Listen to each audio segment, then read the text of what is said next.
Okay, so good afternoon. This is part 4 ng rectilinear figures under plane geometry. We ended up last time on some theorems on parallel lines or parallels. So this time, we are going to apply some of those theorems in, of course, other theorems din lang. Or mamaya meron tayong mga exercises din. So we have here a problem, sabi niya, through a given point, mag-construct daw tayo ng line na parallel to a given line. So how do we know, how are we so sure na um, parallel yung magiging line natin? For example, meron tayong hindi siya straight line.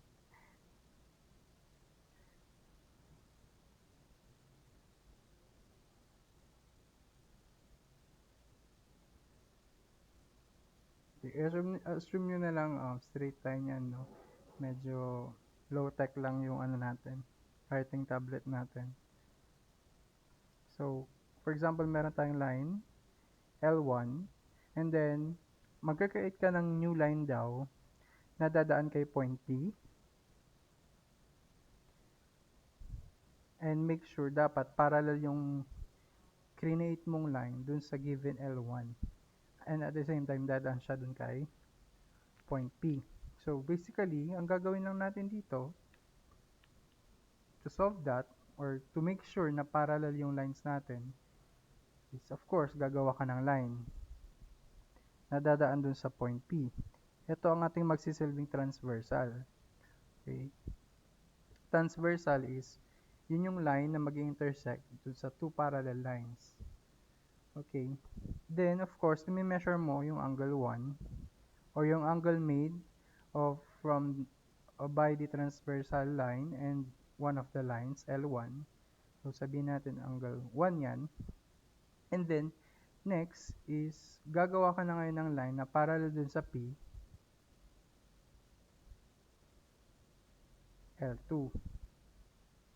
And how do you make sure na magiging parallel yung L2 kay L1?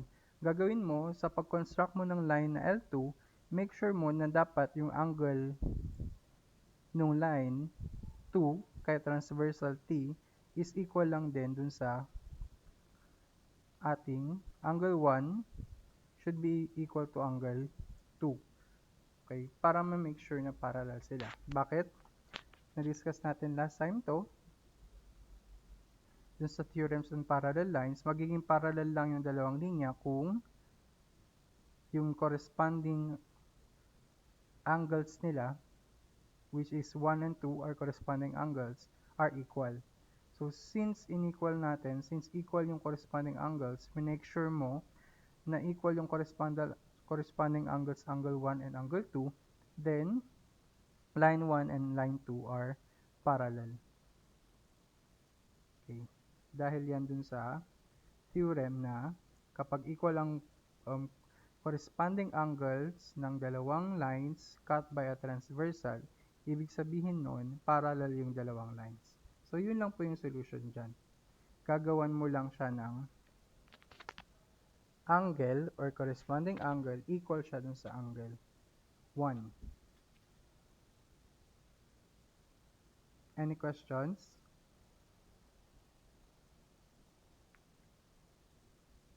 Wala po. Wala po, sir. Next, we have here a theorem. Sabi, the exterior angle of a triangle is equal to the sum of two opposite interior angles. Okay, drawing natin. Or may drawing ata ako. Wala. Okay. So, kunwari meron tayong triangle dito. Let's say we have A, B, C.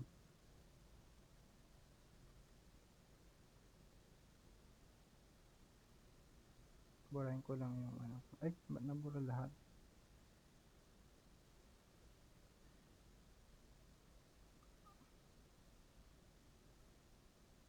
And then of course, sabi niya, yung exterior angle daw, di ba? Ang exterior angle is made by extending one side of the triangle. Ito yung exterior angle. So, tawagin natin na yung mga interior angles nung triangle is angle 1, angle 2, and then angle 3. Tawagin natin na, okay, paano natin mapuprove na yung exterior angle daw natin is equal siya dun sa opposite interior angle. For this part, or for this diagram na drinawin ko, meron tayong exterior angle dun sa may side ni B, dapat equal yun dun sa angles 1 plus angle 3 kasi ang sabi is sum of the two opposite interior angles. Angle 1 and 3 is the sum of the opposite interior angles ng exterior angle na drawing natin. Okay, ang gagawin natin is ipapulong natin nga, yun nga, si CB papunta kay D para makapag-create tayo ng exterior angle. Next, ang gagawin natin is create ako ng line mula kay point B, extend ko siya papunta kay point E. Okay, gagawa ko ng panibagong line dyan such that yung AC ko is parallel dun sa EB. Ayan. So, itong part na to, AC, itong line na yan, which is one side of the triangle, is parallel dun sa EB na line natin. And from here, makakapag-form tayo ng two angles, which is of course equal dun sa exterior angle natin. Tawagin natin siyang angle 4 and angle 5. Angle 4 and angle 5. Ayan. Paano natin mapoprove ngayon na si angle 4 plus angle 5 ay equal dun sa opposite interior angles which are equal to angle 1 and angle 3. Ito yung mga opposite interior angles. Ito yung buong exterior angle. Ito, di ba? So, hinati lang natin siya sa dalawa. Nahati siya through a parallel line which is EB. EB is parallel to AC. Okay. Since parallel si EB and AC, masasabi natin na itong side AB, ito, from A to B, itong side na to ay isang transversal ng AC at AB. Okay? At dahil transversal yan, okay, i-separate ko siya para makita natin. Ito si A, ito si C, ito si E, ito si B, tapos ito ngayon yung side na AB.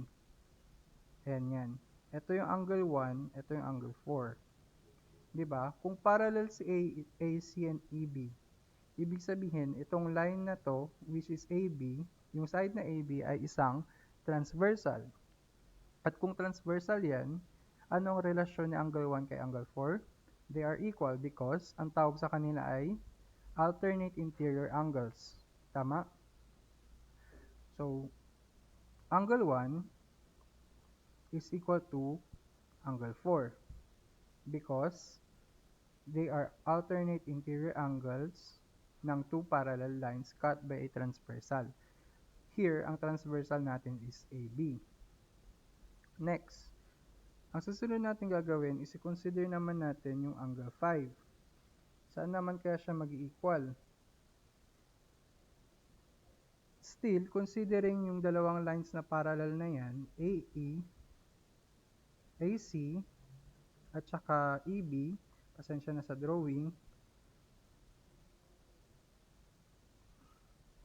and then nandito yung side na nabura, AB. Pag in-extend natin sila, okay, medyo itaas ko siya para ma-extend ko. Dito ito yung AC, ito yung EB, ito yung side na AB, extend lang natin siya, extend natin siya dito, extend natin tong AC dyan. Okay? Mapapansin natin, nabura. Ayan, extend natin. Ito yung point B pa rin. Nasaan ngayon yung angle 5? Ito siya.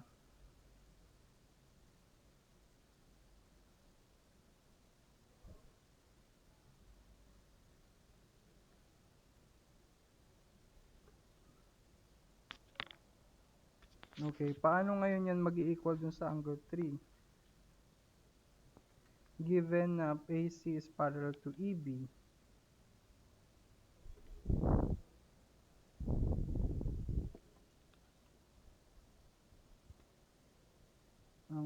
angle 4 is yung angle 1. So, anong relasyon nilang dalawa? Anong relasyon? Okay. Mali yung this time, wag nating i-consider yung side na AB. Ang i-consider natin is yung side na CB. Burahin natin yung itong CB ang i-consider natin. Still, AC is parallel to EB. Si CB, ito yun. Tapos, extend mo siya. Papunta dun sa D. Ito yung angle 5 natin. And angle ACB, ito yung angle 3.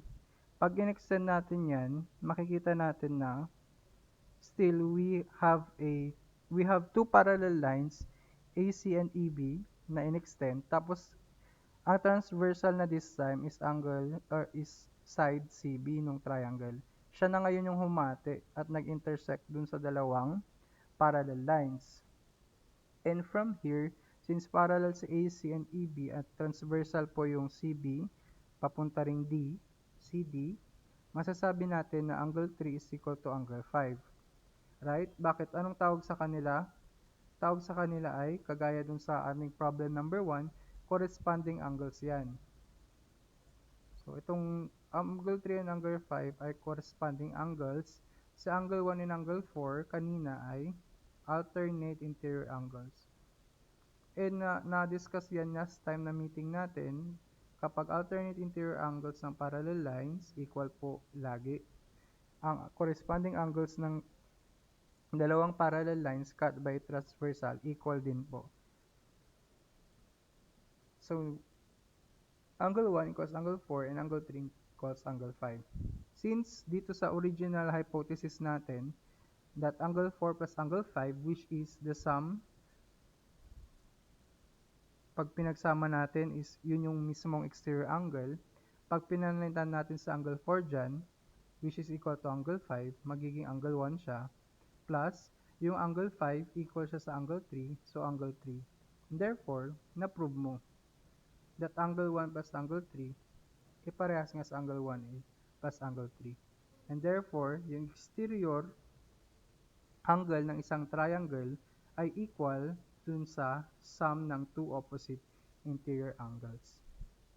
Na-prove na natin to actually, pero iba yung premise natin. Ang premise natin dun sa theorem sa triangle is that, sabi natin, yung measurement ng exterior angle or yung exterior angle ng isang triangle ay laging mas malaki dun sa opposite interior angles niya. Okay, pero here, prove natin na hindi lang siya malaki. Equal pala sa exterior angle dun sa dalawang opposite interior angles niya. Any questions? So, you see, sa pagpo-prove ng theorem sa geometry, it is a matter of parang every time nadadagdagan, habang nagbabasa ka ng mga theorems, parang nadadagdagan yung knowledge mo, and then ina-apply mo na lang siya. And then, medyo kailangan mo rin ng diskarte para paano mo siya ma-prove. Kasi kagaya nito, you have to look at different perspectives. Kung kailangan mong mag-extend ka ng line as long as hindi naman yan bina-violate yung unang mga premise mo, hindi naman siya contradicting. Hindi naman tayo nag-contradict dito kasi in-extend lang naman natin yung line. Okay, and AC is just, sabihin na natin, segment na siya nung line talaga. Kaya okay lang po na gawin iyan. Okay, and isang trick din is that when you are solving, lalo na kapag mga ganitong figures, mas maganda na ina-isolate mo yung mga drawing.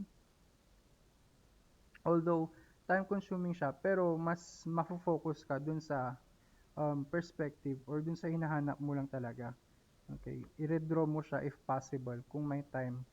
Kasi kung dito ka lang nakatingin, for example, may given figure sa board exam, tapos doon ka lang nagsosolve, tapos hindi mo alam yung given figure pala na yun, 5 problems yung tanong doon, eh na-drawingan mo na yung test paper, malilito ka na kung alin, which is which na. So, as much as possible, kapag meron tayong mga ganitong diagram, kung saan tayo, kung ano lang yung tinatanong or kung saan part ka nagwo-work currently, i-redraw mo siya. But of course, huwag mong kakalimutan na yung i-drawing mo is exact replica. No, wag kang, baka meron kang makalimutang ilagay or mailagdag. Dapat hindi. As much as possible, makopya mo siya. Okay, so we have here another theorem na naman. Ipoprove ulit natin. The sum of two angles of a right triangle is equal to two right angles. So, ibig sabihin, ang one right angle is 90 degrees. So, yung dalawang two right angles. This is a very common uh, tag dito, theorem, no? Alam na alam natin that the sum of, bakit sum of two angles to? It should be the sum of three angles dapat ito eh. Dapat yung sum nung the sum ng all angles dapat. Sum ng all angles to or 3. But 2 lang. The sum of three angles of a triangle is equal to 180 degrees. Alam na natin yan, di ba? Kapag meron tayong triangle. A. I-drawing ko ulit yung kanina. A, B, C. Tapos angle 1, angle 2, angle 3. Yung sum daw ng angle 1 plus angle 2 plus angle 3 ay isang two right angles or equal sa ang 180 ay isang straight angle. Ibig sabihin, dapat makapag-form sila ng straight angle. Actually, na-prove na natin to. Okay, very obvious na to dun sa ginawa nating proof kanina doon sa naunang problem. Ito. Yan. Mula dito, pwede natin kunin, since na-prove naman natin na tama tong theorem natin, pwede natin kunin ito. 'Di ba? Okay, i-redraw ko. Yung ginawa natin kanina, in-extend natin tong CD para magkaroon tayo ng exterior angle. Tapos nag-create tayo ng parallel line na EB, which is parallel kay AC. And na-prove natin that if this is angle 4 and this is angle 5, na-prove natin that angle 4 is equal to angle 1 and that angle 5 is equal to angle 3. Right? And as you can see naman dito, si angle 2 plus angle 4 plus angle 5, ito kay CBD, itong tatlong to, they form a straight line, tama? And if they form a straight line, ang sum ng angles nila is 180 degrees. Pero na-prove na natin kanina that angle 4 is equal to angle 1. And that angle 5 is equal to angle 3. Therefore, angle 2 plus angle 1 plus angle 3 is equal to 180 degrees, or the sum of the angles of a triangle equals 180 degrees. Ito mismo yung mga angles ng triangle natin. Yun agad yung proof. So, ginamit nating proof yung na-establish na nating theorem kanina. So, ibig sabihin nun, itong theorem natin na ito ay tinatawag nating corollary. Pag sinabi nating corollary is a type of theorem na nagdedepende sa mga nauna ng theorem na na-establish mo or na-prove mo. Okay? Parang after mong ma-establish yung isang theorem na to, and then magkakaroon ka ng panibagong theorem na nakadepende dun sa una mong na-prove, okay? Hindi mo na kailangang i-prove pa ng mas tawag dito. Hindi mo na kailangang mas i-prove pa ng extensive, yung mas elaborate mo pa yung proving. Kasi na-prove mo na ngayon nauna. At kung nakadepende naman yung susunod mong theorem dun sa nauna, tawagin mo na lang siyang corollary para hindi ka na from the start ulit na mag-prove. Okay, pag sinabi mong corollary, yun nga. It is a theorem, it is a kind of theorem na nagdedepende dun sa previously proven theorem. Okay, iba rin yung axiom. Okay, si axiom naman is a theorem na hindi mo na kailangang i-prove at all. Kasi very obvious, di ba nasabi ko na to, pag sinabi mo axiom, very obvious to, hindi mo na kailangang i-prove. Si corollary, kailangan mo pa rin i-prove some of it, pero gagamit ka na ng mga theorem na previously na-prove mo na. Yun po yung kaibahan ni corollary at saka axiom. Any questions po?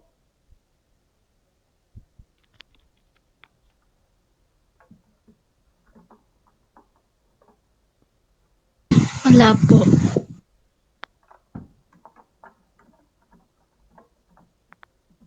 So dito sa ating theorem na dito sa current, kahit hindi mo na siya i-prove ng kagaya ng ginawa ko, sabihin mo na lang corollary.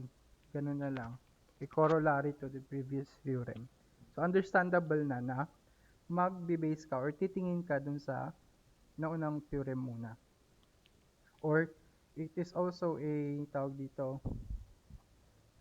o parang requirement na rin siya na kapag sinabi mong corollary, kailangan required ka na alamin mo muna yung mga naunang theorem na prove before you go or read and prove this corollary. Yun yung ibig sabihin.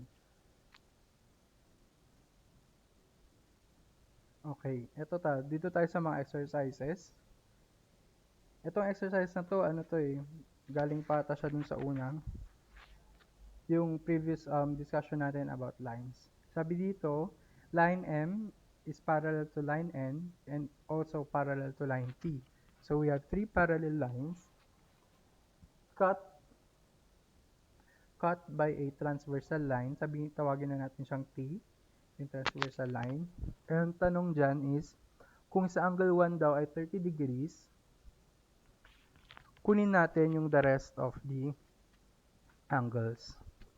So, sinong gustong mag-dictate ng sagot? Kung angle 1 equals 30, ilan ang measurement ni angle 2? 3, 4, 5, 6, 7, 8, angle 9, angle 10, angle 11, and angle 12. Gagamitin lang natin yung mga theorem natin sa parallel lines, especially those including alternate interior angles, vertical angles, corresponding angles.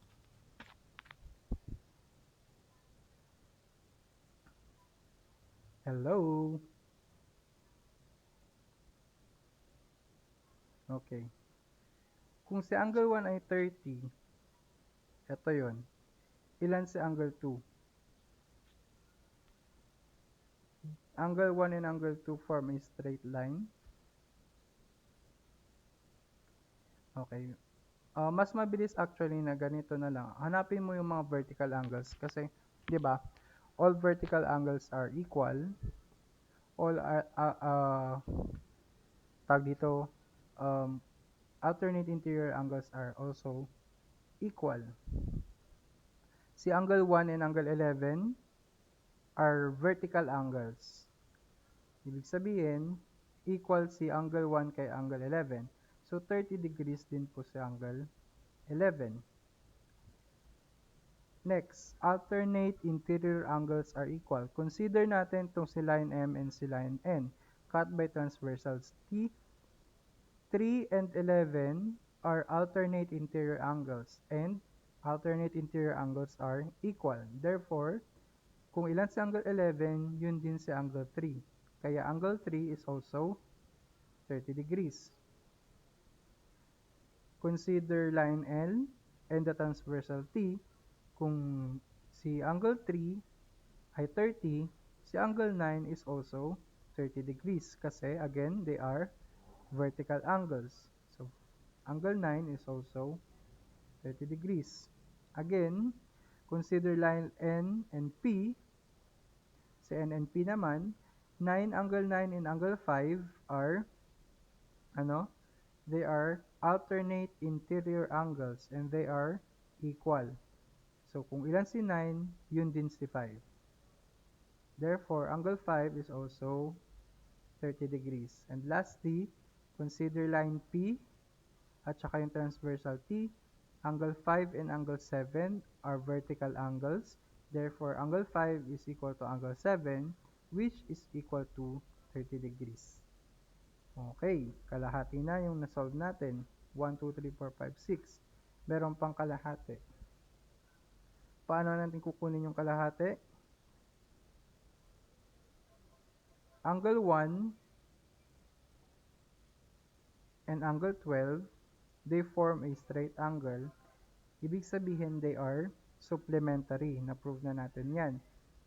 Okay, two angles that form or has a sum of 180 and common vertex sila or meron silang common side na adjacent, kagaya nga ng 1 and 12, meron silang common side, and then they form a straight line. Yung sum nila is 180 or they are supplementary.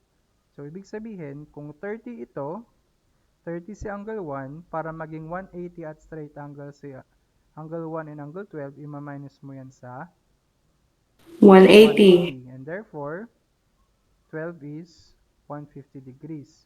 So, angle 12 is 150 degrees. And then, mula doon, ayun ulit, pattern na lang. Angle 12 and angle 2 are equal kasi vertical angles. So, angle 12 is 120 degrees, 150 degrees.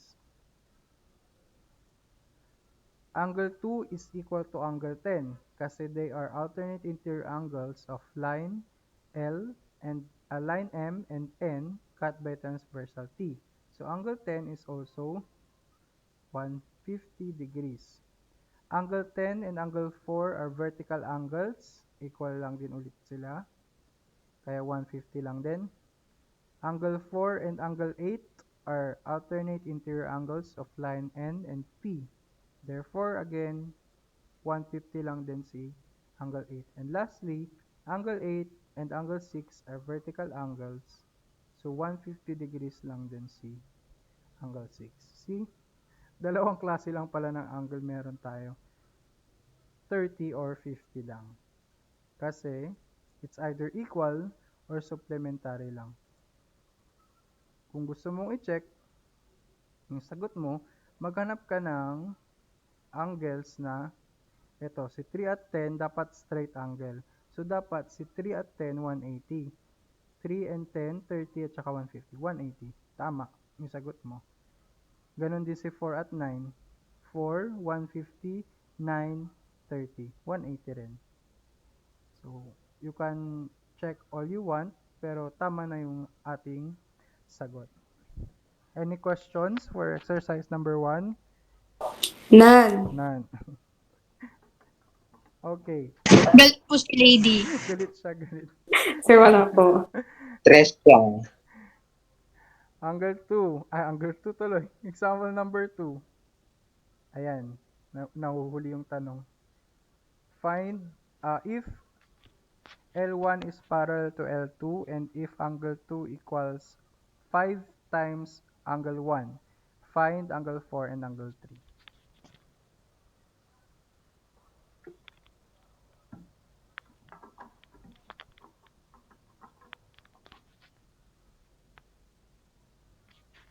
Okay, since L1 and L2 are parallel, nasaan si L1 at L2 dyan?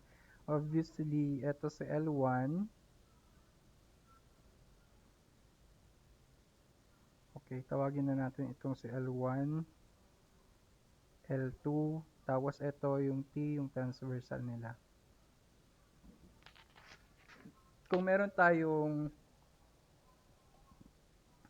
tawag dito, two parallel lines cut by transversal, ang relasyon ni angle 2 kay angle 3 ay they are both corresponding angles or they are corresponding angles. So ang relasyon nila, angle 2 is equal to angle 3 kasi corresponding angles sila.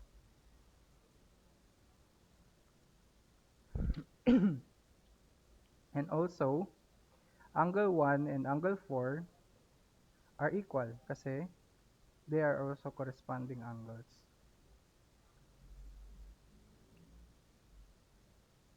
Chuk, chuk.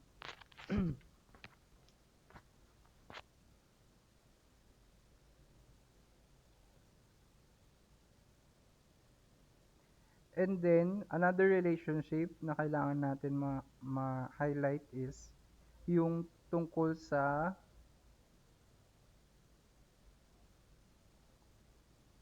dito kay angle 2 and angle 4, supplementary sila kasi they form a straight line or straight angle.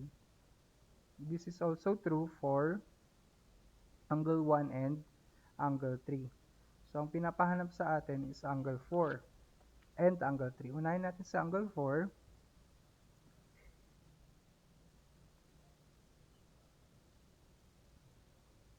Since angle 2 plus angle 4, excuse me,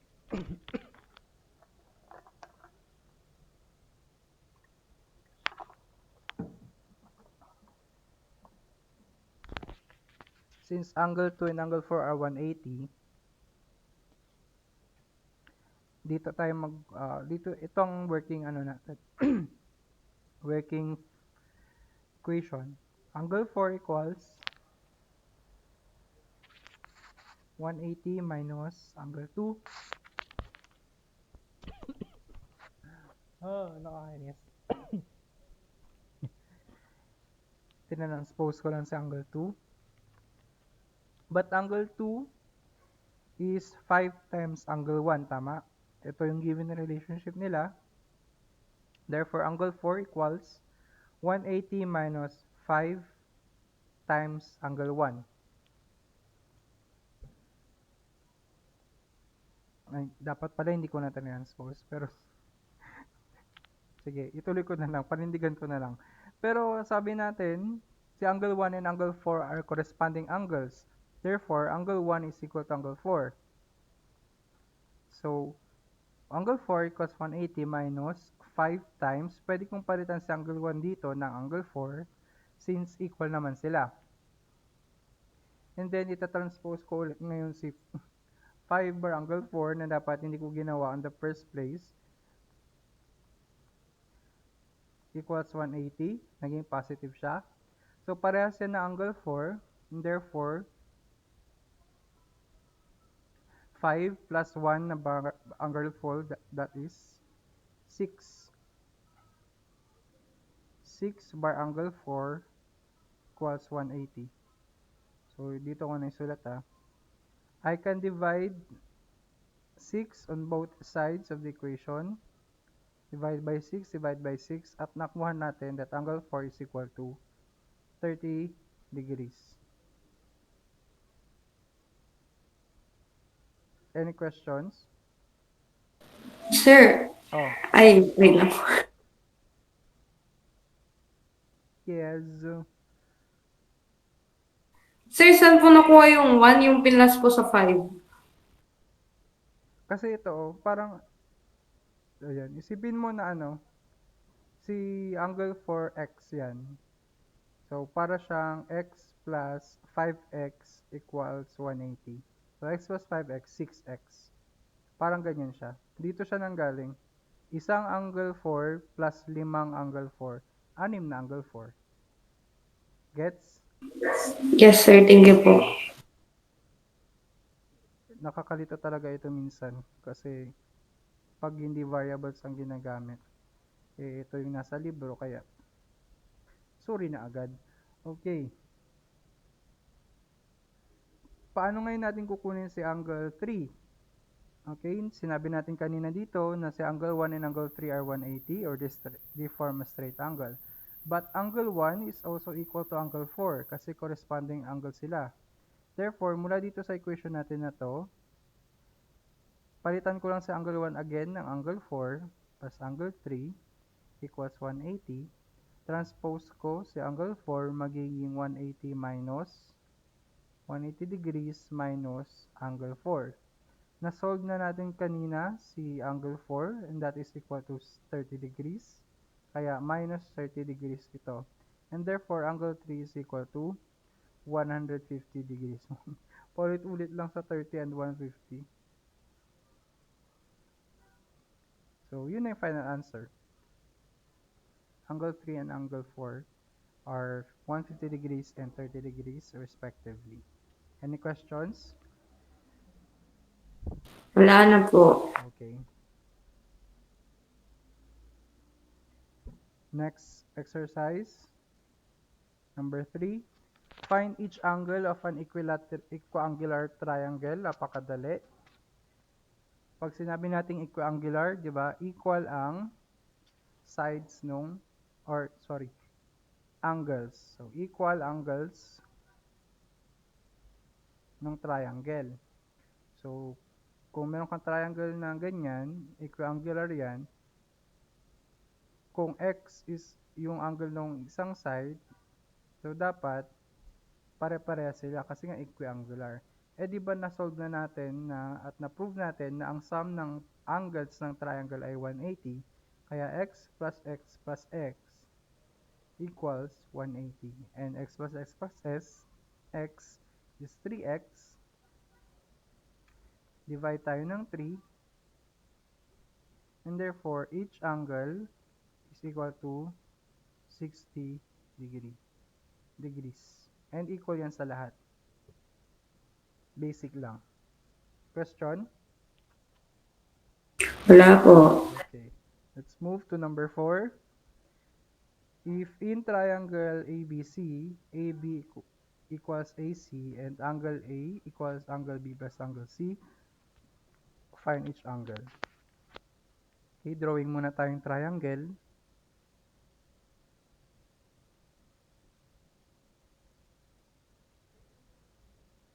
A, B, C. And ang sabi niya, side AB ay equal sa side AC. Ito yan, parehas siya.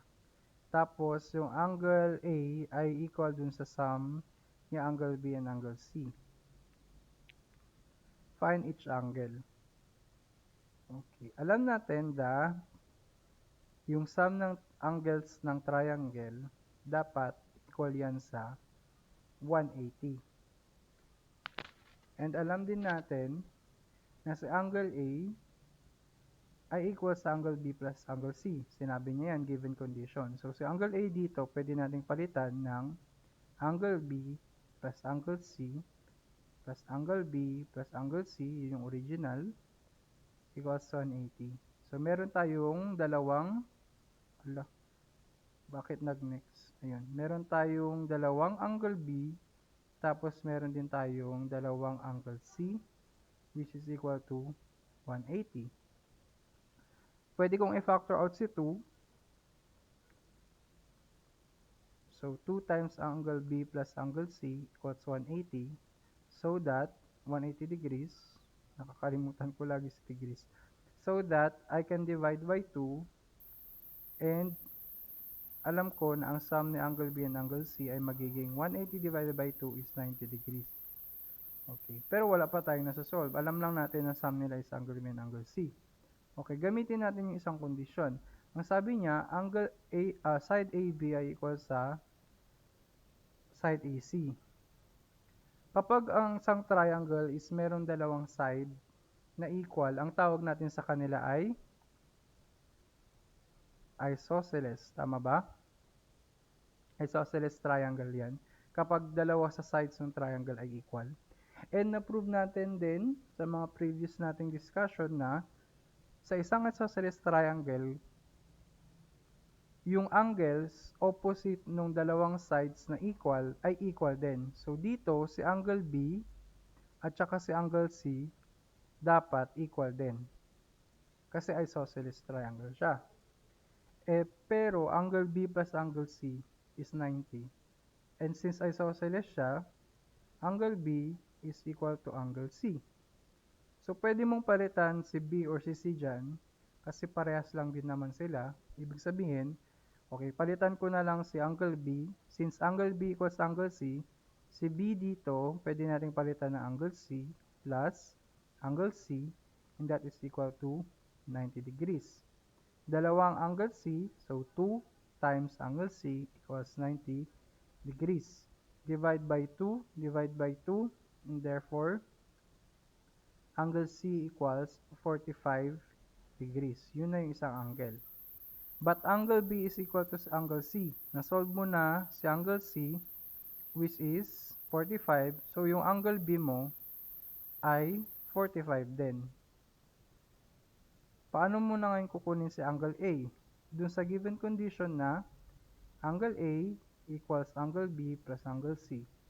Since angle A equals angle B plus angle C, and nakuha mo na yung value ni angle B and C, which is equal naman sila, substitute mo na lang. 45 degrees plus, wala pala dapat bara angle 2, sorry. Ayun. Plus 45 degrees, and therefore, angle A equals 90 degrees. Yun na. Nasolve mo na lahat. Tatlong angles. A, B, and C. Any questions?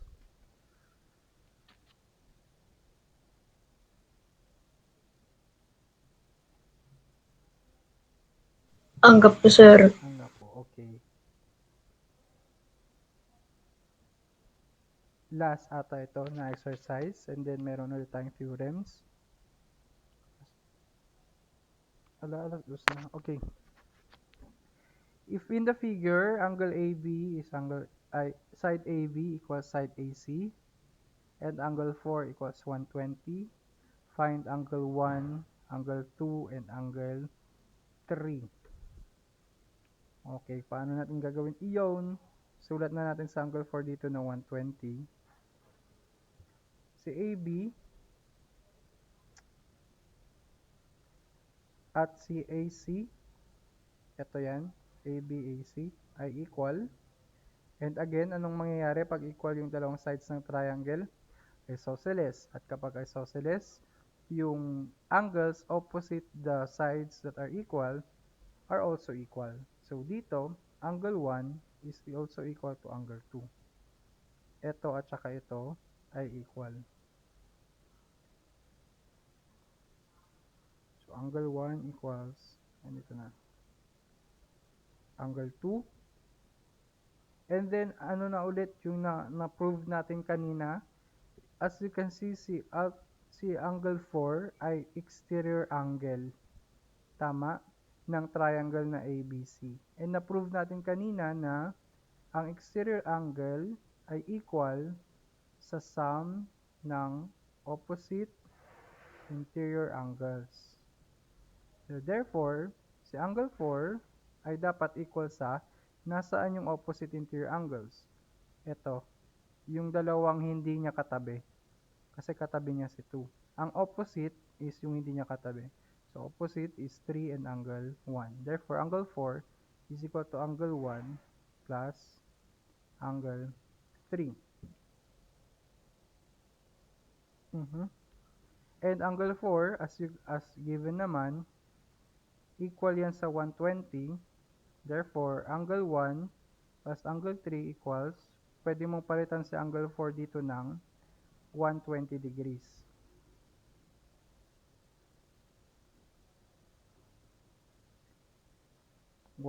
Ayaw magsulat. Ayan, 120 degrees. Galing yan dito. Sinubstitute lang natin yung given na value ni angle 4.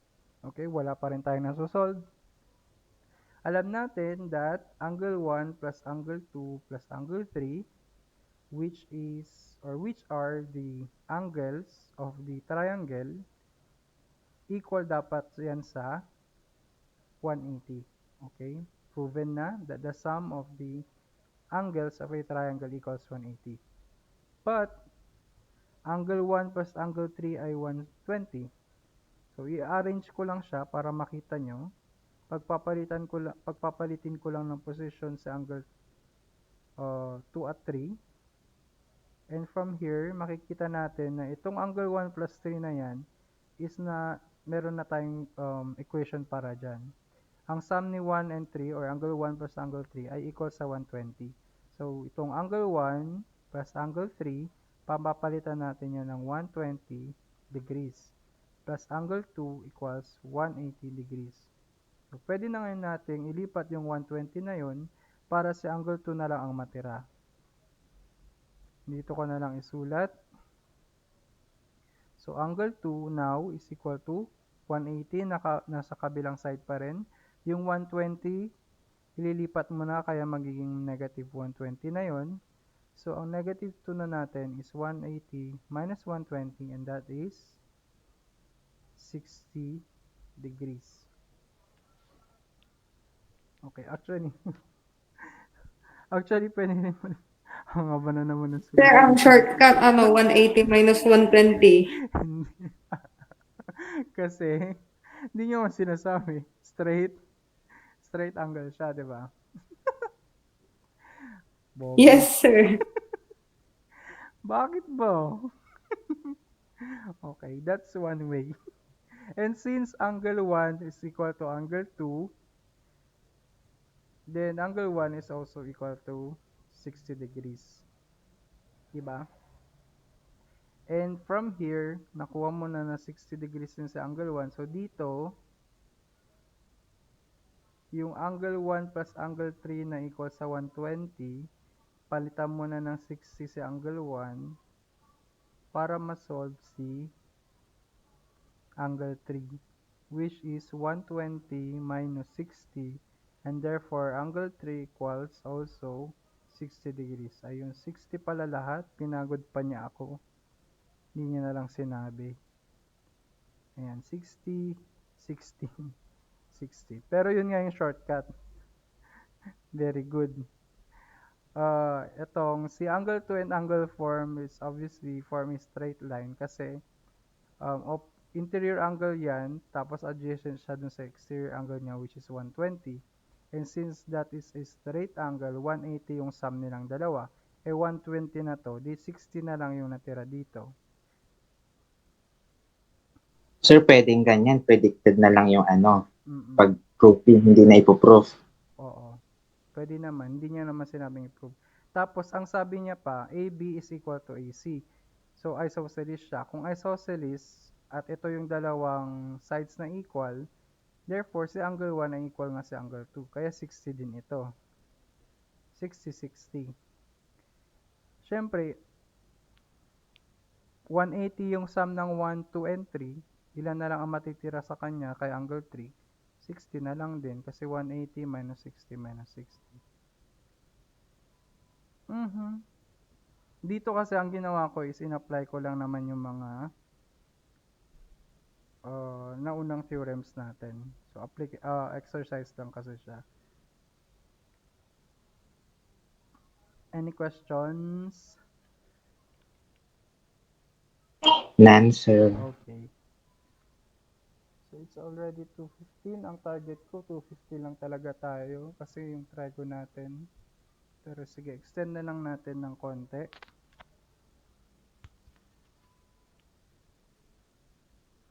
Panibagong theorem ito. Ano naman siya? Dapat sa triangles ito. Ay, hindi. Tama. Theorems at parallels pa rin. Pag meron tayong angle, meron tayong, di ba dalawa yung sides niyan lagi? Okay. Two rays. So, tawagin natin by convention na ito yung right side, tapos ito yung left side. Tapos ito yung angle na included between those sides. Right, of course, is yung right pa rin. So, kunwari pag nakaganyan yan, i-rotate mo na lang sa utak mo. So, pag nakaganyan yan, ang right dapat nandito. Kasi pag ni-rotate mo siya na magiging ganyan, nandito yung right. No? Sana magaling kayo mag-rotate, magpaikot-ikot. Hehe. Okay, anyway. So, merong right and left side ang angles. Dito, sabi niya, i-prove mo na kung ang two angles ay merong sides na parallel, yung right side ay parallel sa right side din ito Ano ba yun? Bakit? At saka yung left ay left din. Then the angles are equal. So mag-drawing tayo ng kahit anong angle. Yan. And then magpo-form ako ng panibagong angle dito. Ito yung right niya, 'di ba? Ito yung right side. Magde-drawing ako siguro dito na lang. Right pangalawang angle na yung right is parallel lang din dito. And then, yung left is parallel din dun sa left. So, siguro, ganyan. Imagine niyo na lang po, So, as right is parallel sa right, tawagin natin tong nasa baba na R prime and L prime. So, R is parallel kay R prime and L is parallel to L prime or left para sa left. Prove mo daw na equal yung kanilang angles. Tawagin natin alpha ito, tawagin natin ito beta. I-prove natin that angle A is equal to angle B. So, madali lang ang proving nito. Ang gagawin mo lang is extend mo lang din itong si L prime or yung left side ng isa, extend mo papunta kung saan may intersect niya yung nasa taas at makakapag-form tayo ng panibagong angle. Tawagin nating angle X. You see? Kung itong angle na to, okay, kung si line R, ay parallel kay R prime, si L prime, eto, parang siya yung magiging transversal. So, parang ganito yung mangyayari. Ganyan. Ito yung R prime, ito yung R, tapos ito yung L prime. Transversal siya.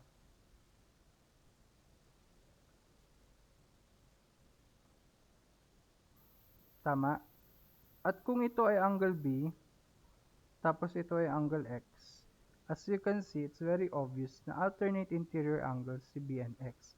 Therefore, B is equal to X. Or angle B is equal to angle X. Kasi alternate interior angles. Next, ang i-consider mo yung nasa taas naman. So, ito yung extension nung L prime. So, ito yung L. Tapos, ito yung extension ni L prime na parallel silang dalawa. And then, ito naman yung R, side R nung nasa taas na triangle, ay na angle. Siya yung magiging transversal naman this time. Ito yung angle X, and ito yung angle alpha. As you can see again, since parallel si L at saka L prime, at si R yung transversal, si angle X at si angle alpha ay again alternate interior angles. Therefore, alpha is also equal to angle X because alternate interior angles sila.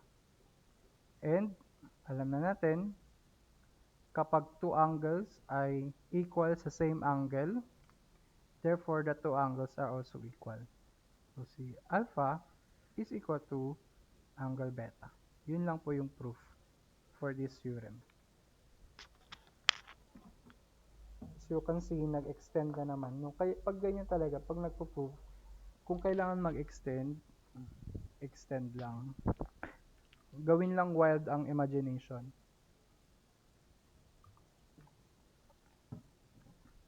Tignan nyo yung mga hindi nakikita ng normal na tao. Kasi abnormal tayo. Okay, question? None, sir. Next theorem, hindi ko alam kung hanggang ilang slides to. Check ko lang ah. One, ayun. Last na pala. Okay, last na ipoprove natin.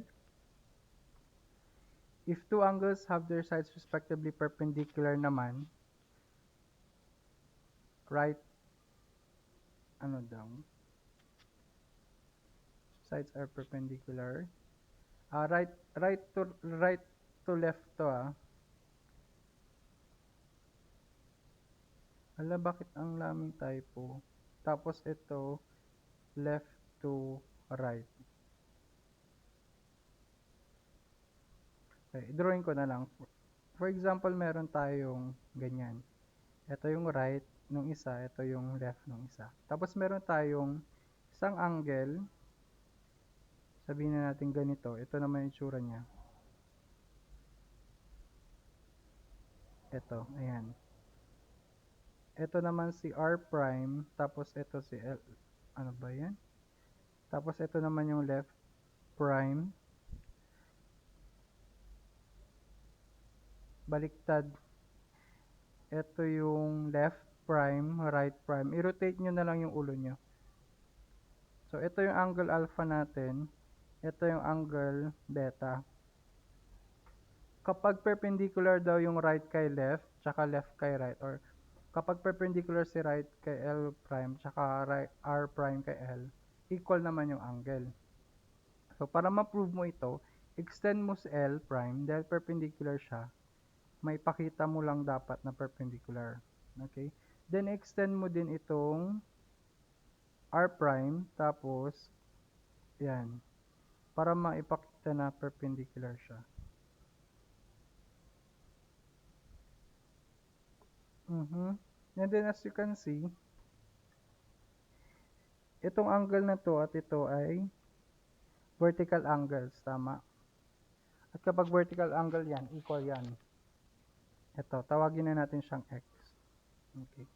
90 ito, and therefore, si alpha and angle x ay complement. Ibig sabihin, angle alpha plus x ay equal yan sa 90 degrees. Complement sila. Bakit? Kasi pag pinag-add mo yan, di ba perpendicular ito? So, 90 yan, plus 90, and then triangle yan, kay 180. So, transpose mo sa 90, alpha plus x equals 90 degrees. And therefore, x equals, from here, makikita natin that x equals 90 minus alpha. And then, i-consider mo yung maliit na right triangle dito. Okay? 90 rin ito, perpendicular sila. And then, tawagin natin itong yung nasa loob, nakatabi ni, angle y. Okay? Also, angle x plus angle y equals 90 degrees. Right? Itong maliit na triangle, yung nandito, ay ito, yan. X yung nandito kasi vertical angle yan, equal yan. Then, merong y sa taas, tapos nandito si b, or beta.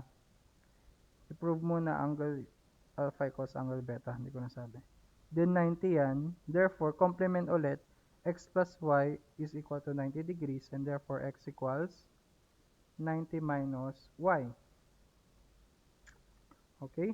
Parehas ito na x, so, ilagay natin, i-equate lang natin sila. 90 minus x equals 90 minus y. Pag in-arrange mo yan, makakancel si 90 both sides. Parehas silang may negative, cancel din. So, alpha is equal to angle y.